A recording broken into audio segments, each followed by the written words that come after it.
So why do you need my driver's license? We're waiting for a supervisor, okay?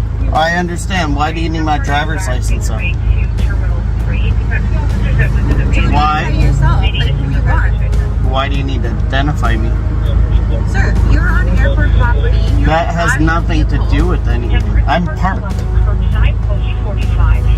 I was parked when you guys came up to me. Yeah. You didn't pull me over. I was parked.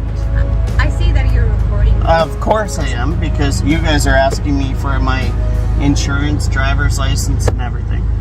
For what reason? You have the authority to do. Says who? So it's the Highway Traffic Act. Why do you have to have that for no reason? You don't even have a reason. What did I do? What did I break a law? We have the right to ask anyone for their insurance. Well, I don't mind giving it to you. At the start of this encounter, a female officer approaches a man parked near the airport, demanding his driver's license and ID without clear justification. The man calmly questions the reason behind the request, emphasizing that he was already parked and not pulled over. Despite his cooperation, the officer insists she has the authority under the Highway Traffic Act. This scene highlights how easily simple situations escalate when authority is used without cause, raising questions about overreach and accountability in everyday policing. But I don't like the fact that you just come up and you want my driver's license, insurance, and for no reason. Because I was parked. I wasn't speeding. I wasn't doing anything illegal. There was nothing. Then what's the problem? That's what I'm saying. Then what's the problem? Why would you ask me for that stuff? Because we have the authority to use them. What? That's not an answer. Yes, it is. No, it isn't. We got a call for a suspicious vehicle that was abandoned at an airport. Okay? Oh, so you think there's something wrong with the vehicle? I'm telling you why you're being stopped, why we're here. I wasn't stopped. I wasn't stopped. You just said why I'm being stopped. Why you're being detained right now is effectively you're being detained. I'm detained? Any traffic stop is a detention. Okay, so I'm detained. That's semantics. I would, now you let me know that I'm detained. So, anyways, when your supervisor comes out, then we can go further with that. I just, didn't do anything wrong. I dropped my family off at the airport. I got a $75 ticket, which sucks, because I have 3 kids and 1 wife and The man remains polite but firm, pressing the officer to explain what law he has violated. She vaguely responds that police have the right to ask for insurance or identification from anyone. When he points out that he's parked, not driving, her reasoning collapses. Soon, the situation shifts.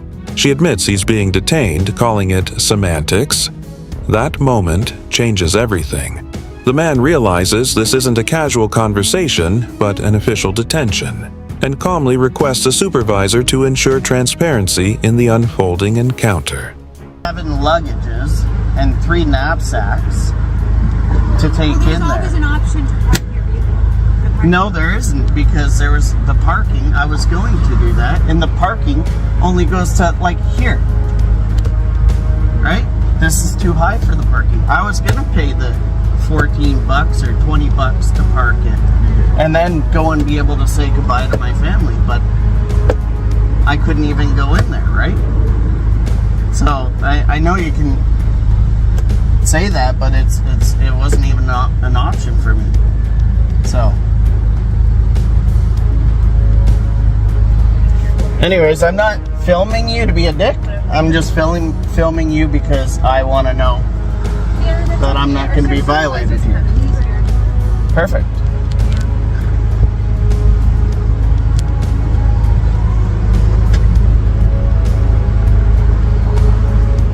As he waits, the man explains his side of the story. He was simply dropping off his wife and 3 children at the airport. With 7 pieces of luggage and limited parking space, he chose to stop temporarily, already having received a $75 ticket. His frustration grows, not from the fine, but from being treated like a criminal while performing a normal family duty. He records the officers not to provoke them, but to protect himself, ensuring there's evidence in case the encounter turns unfair or abusive.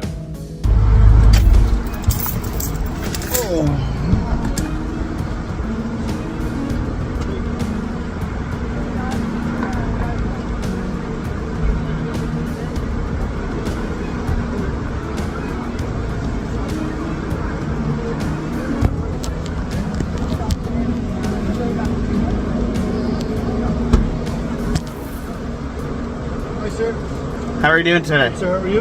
Good. I asked for you Yep, no problem. because I was parked here. Yep. I got a ticket back there because I was bringing my family in with all their luggage. Okay. I couldn't park in the underground because Right. this thing's too Yep. high. Yep. Then, after getting the ticket, I moved up here and stopped, and then these two came and then asked me for driver's license, insurance, and registration. And I don't see why, because I'm just parked. I wasn't even in motion. Okay.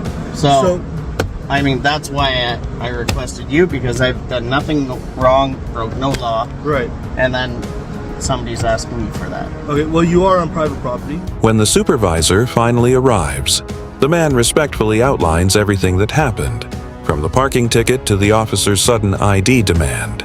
The supervisor listens and confirms the airport area is private property, explaining that enforcement officers operate as agents of the airport. However, the man insists it's still public access, used by everyday travelers. The conversation remains calm but tense, as both sides debate where public access ends and private authority begins. The situation reveals the confusion many citizens face in gray legal zones. Right, this airport belongs to airport property, This is public. but this is assigned to the airport over here, right? It's still And we are- public, okay. right? but This is I'm- public, right? No, this is private. This is all private. As soon as you come I know it's private, but this is how the public gets in. It's and public if you want, access. we can call a public safety officer to come and tell you that. They're GTAA employees, I'm just saying it is public access. but it's private property, Oh, right? That's fine, yeah. So that's why these officers are asking you for your driver's license, ownership, insurance. On private You left- property. You left your vehicle unattended, right? That's what the call It was service parked with the four ways on. Well, unattended. Were you inside the vehicle? No, I So it was went unattended. in there. Yeah, so it's unattended. You left it unattended. Yeah, and it was parked with the four ways on. Doesn't matter. There's you no reason there's- for You, that. you can't park here with four ways on and leave your vehicle unattended. Well, I got a ticket for it. That's what I'm saying. Okay, It which was is fine. already dealt with, and that's why I'm saying why is it carrying on? Why does it have to carry on after it's already dealt with? But then you moved up a little bit and then you left your vehicle unattended again. No, I didn't. No, I So didn't. you just moved it up. I just moved it up. Okay, and is there a reason why you're still here? My family's still inside. I haven't even said goodbye to my family. They're checking in, right? So if you want to park your vehicle, you can't park your vehicle here and leave it unattended. If you leave it here I'm not unattended- leaving it attended. Okay, so The supervisor explains that because the man briefly left his vehicle unattended with its hazard lights on, it was flagged as suspicious. The man argues it had already been dealt with. He paid the fine, moved slightly forward, and was never blocking traffic. Yet, officers continue questioning him. He grows increasingly concerned as the dialogue turns repetitive. To him, it feels like harassment for something already resolved. This section exposes how enforcement can persist even after compliance, reflecting a power imbalance that citizens often struggle against. now, since they're inside, if you want to say goodbye to them, I know you can't park there. You have to park at the Tim Hortons, and you have to walk over this way. But I'm not going in there to say goodbye. They're coming out to say You goodbye. can't wait here. So it's either you're going to keep circling around. That's fine with me. Right? I don't mind circling so around. You keep I just circling around. like- If you leave it unattended, then we're going to tow it. yeah, right? no, Whether that's you- fine. whether you're standing- No, I understand that from Yeah. the lady, right? So even if you're standing curbside, right, Yeah. and this vehicle's unattended, we're going to tow it, right? Yeah. Because you've been asked to leave. You got a ticket already. Next. I option- wasn't asked to leave. I just got a ticket. Okay, well now I'm going Right, to ask you to leave. I understand you're waiting for someone, but they're not here right now. You're standing outside here. Yeah, they're so circle checking back in. around, no problem. But the second you leave this unattended, if They're security right calls there, us, by the way, Yeah, so- if security calls and leaves it unattended, it's going to get towed. So if you don't want your vehicle being towed and you're not going to leave it unattended, I would suggest leaving it at the Tim Hortons at Jetliner and Airport Yeah. Road, and you can either walk this way or take a cab here, and then the cab can take you back to your ambulance. They're literally going to their flight. They're gonna come and say goodbye and then go to their flight. Yeah. Now they're going the opposite way because you guys are here. So wherever they're going, if they're checking in, Yeah. I guess that's why. But yeah, like I said, that's Trying to de-escalate. The man reiterates he only wants to say goodbye to his family before they fly out. The supervisor insists he must leave the area or risk being towed if he steps away again. Despite his understanding, it becomes clear the officers are prioritizing strict enforcement over compassion or context. Even as he remains calm, they continue citing private property rules and their right to demand identification. The exchange underscores the tension between human empathy and bureaucratic rigidity in law enforcement behavior. That was the whole thing I'm here for. And just to let you know, we do have authority to ID you, okay? I, So you can- I think if you pull me over for a traffic stop, yes. But if you don't pull me over for a traffic stop, you don't. Is that not correct? Well, am I wrong? You're still on private property. No, but am I wrong? That's where our powers come into place when you're on private property. Right? But, and now again, we're agents of the yes. property. That's where we come into play. Okay, traffic stop. Yeah, no matter what, you have to ID yourself during a traffic. Of course, but stop, it's not right? a traffic stop. But right now you're on private property, so if you were asked for your ID, you're gonna have to provide your ID. Okay. So you're paid by the airport? GTAA. Yep. That's awesome. Yeah. So if you want to say bye to your family, and then I you can do. get going. Okay. Yep. Thank you, sir. Thank you. As the encounter ends, the man thanks the officers and chooses to comply, unwilling to risk further trouble. The video concludes with a broader message. Even when you know your rights, dealing with law enforcement can feel like walking a tightrope. Officers may twist words or laws to compel obedience, even when no crime has occurred. This is why it's vital to stay calm, document everything, and understand your legal protections. Always record, always stay informed, and always stand firm for your rights.